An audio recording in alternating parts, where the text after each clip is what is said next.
혹시 이런 생각해 보신 적 없으세요? 성경? 이거 진짜 그대로 믿어도 되는 걸까? 혹시 중간에 누가 내용을 바꾸거나 중요한 책을 일부러 빼버린 건 아닐까? 하는 그런 불안감이요. 사실 이런 의심은 굉장히 자연스럽고 또 어떻게 보면 건강한 질문에서 시작되는 겁니다. 오늘은 바로 그 마음속 깊은 곳에 있는 질문들을 하나씩 속 시원하게 풀어보려고 합니다. 그 중에서도 정말 많은 분들이 궁금해하시는 책이 하나 있죠. 바로 에녹서입니다. 마치 교회가 오랫동안 숨겨온 어떤 비밀 문서처럼 여겨지기도 하는데요. 과연 진실은 뭘까요? 에녹서는 왜 성경에 들어가지 못했을까요?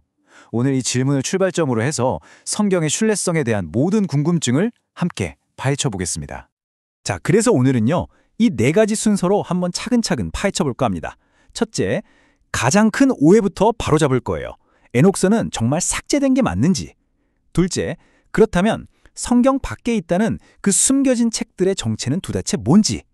셋째, 더 나아가서 성경의 원문이 과연 얼마나 정확하게 우리 손까지 전달되었는지 그 놀라운 증거들을 살펴볼 거고요. 마지막으로 이 모든 걸 바탕으로 우리가 스스로 진리를 분별할 수 있는 아주 명확한 기준을 손에 쥐게 될 겁니다. 자, 그럼 바로 첫 번째 이야기부터 시작해 볼까요? 에녹서를 둘러싼 가장 흔하면서도 가장 중요한 오해. 이걸 먼저 풀어야 모든 게 해결됩니다. 많은 분들이 에녹서가 원래 성경의 일부였다가 나중에 누군가에 의해 삭제되었다고 생각하시는데요.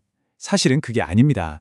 진짜 팩트는 에녹서는 처음부터 교회가 공식적으로 인정한 성경 목록, 즉 정경에 포함된 적이 단 한 번도 없었다는 거예요.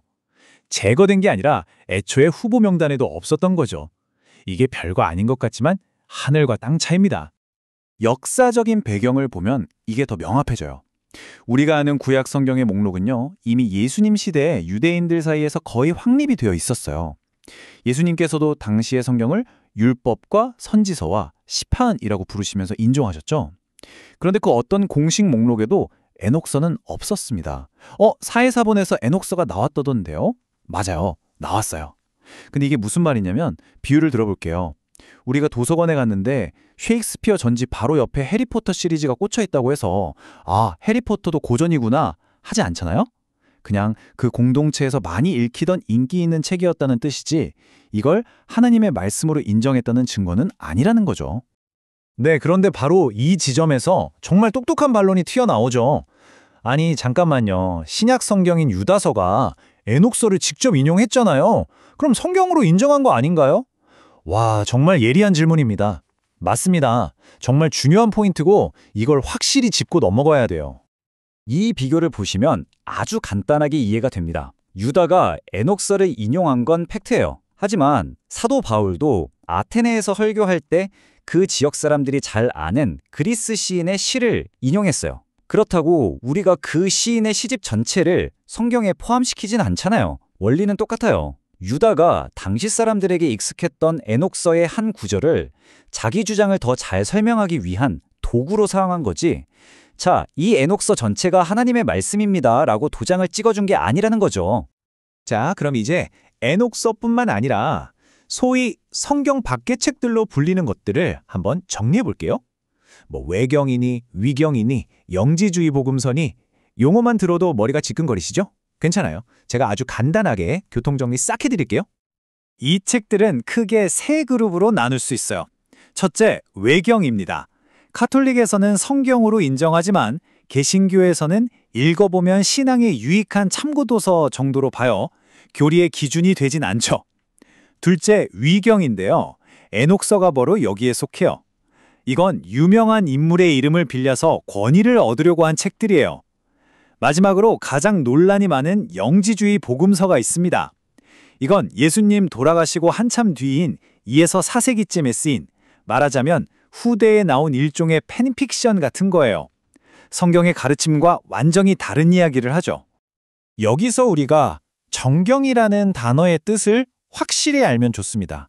이 캐논이라는 말이 원래 측정하는 자, 기준이 되는 막대기라는 뜻이었어요. 그러니까 정경 66권은 그냥 좋은 책 모음집이 아니라 우리의 신앙과 삶이 올바른지 아닌지를 재는 절대적인 기준, 즉 자의 역할을 한다는 뜻입니다. 자, 이제 세 번째 주제로 넘어갑니다. 어쩌면 이게 우리 마음속 가장 깊은 곳에 있는 불안일지도 몰라요.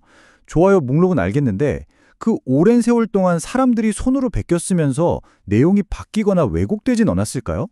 너무나 당연하고 중요한 질문이죠. 그리고 그 답은 정말 놀라운 증거 안에 있습니다. 자, 퀴즈 한번 내볼까요? 신약 성경의 아주 오래된 사본들, 과연 전 세계에 몇 개나 남아 있을까요? 한번 추측해 보세요. 정답은 놀자지 마세요. 무려 5,000개가 넘습니다. 그것도 고대 그리스어로 된 것만 셌을 때요. 이게 얼마나 압도적인 숫자인지 감이 잘 안 오시죠? 우리가 잘 아는 플라톤이나 아리스토텔레스 같은 철학자들의 책은요, 사본이 많아야 수십 개 정도밖에 없어요. 그런데 성경은 수천 개가 있다는 겁니다. 이게 뭘 의미할까요? 바로 이거예요. 누군가 악의적으로 내용을 몰래 바꾸고 싶어도 전 세계에 흩어져 있는 이 수많은 다른 사본들 때문에 애초에 불가능했다는 겁니다. 서로가 서로의 감시자가 되어준 셈이죠. 물론 사람이 손으로 쓴 거니까 사본마다 오타나 단어 순서 같은 사소한 차이는 있어요. 이런 차이들을 수천 개의 사본과 비교해서 원본을 복원해내는 학문을 본문 비평이라고 부르는데요. 말이 좀 어려워 보이지만 원리는 간단해요. 마치 어떤 사건에 대해 수천 명의 목격자가 있다고 생각해 보세요. 각자 진술이 차가 파란색이었다, 아니 남색에 가까웠다 이런 식으로 조금씩 다르겠죠. 하지만 그 수천 명의 진술을 다 모아서 비교해보면 차가 푸른 계열이었고 교차로에서 사고가 났다는 핵심 사실은 변하지 않겠죠. 본문 비평이 바로 그런 과학적인 작업입니다. 그래서 결론이 뭐냐? 이게 정말 중요합니다. 학자들이 밝혀낸 건 그 수많은 사본들 사이의 차이점이라는 게 대부분 오타나 단어 순서 같은 아주 사소한 것들이라는 거예요. 그리고 단 하나의 기독교 핵심 교리도 이런 차이 때문에 영향을 받지 않는다는 겁니다. 예수님이 하나님의 아들이라는 사실, 십자가와 부활, 믿음으로 구원받는다는 핵심 메시지는요, 어떤 사본을 펼쳐봐도 똑같이 아주 선명하게 기록되어 있습니다. 자, 이제 마지막 파트입니다. 지금까지 우리가 살펴본 이런 든든한 증거들을 가지고 앞으로 우리가 어떻게 의심을 넘어 확신으로 나아갈 수 있을지 아주 실용적인 방법을 알려드릴게요. 제가 여러분께 앞으로 어떤 영적인 정보를 접하던 스스로 분별할 수 있는 아주 간단한 3단계 필터를 선물로 드릴게요. 첫째, 질문을 제대로 하고, 둘째, 관점을 바꾸고, 마지막으로 직접 확인하는 겁니다.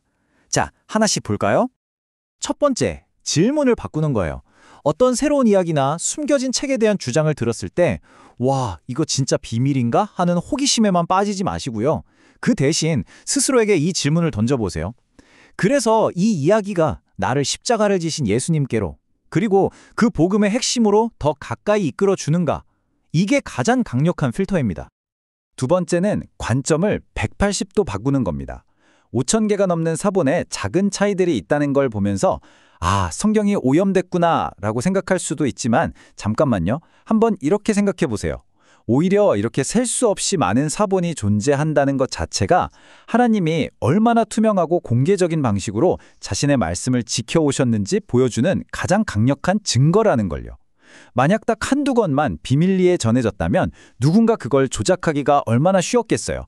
하지만 수천 권이 온 세상에 공개되어 있었기 때문에 아무도 손댈 수 없었던 겁니다. 그리고 마지막, 세 번째 단계가 어쩌면 가장 중요해요. 바로 직접 읽어보는 겁니다. 성경을 그저 논쟁거리나 연구 대상으로만 두지 마세요. 성경은요, 지금 이 순간에도 우리 각자에게 말씀하시는 살아있는 하나님의 목소리입니다. 오늘 이 이야기가 여러분 마음속에 있던 오랜 불안감을 조금이나마 덜어주고 대신 든든한 확신을 심어드렸으면 좋겠습니다. 앞으로 어떤 새로운 주장이나 비밀스러운 책 이야기를 마주할 때 오늘 우리가 함께 나눈 이 마지막 질문을 꼭 스스로에게 던져보세요.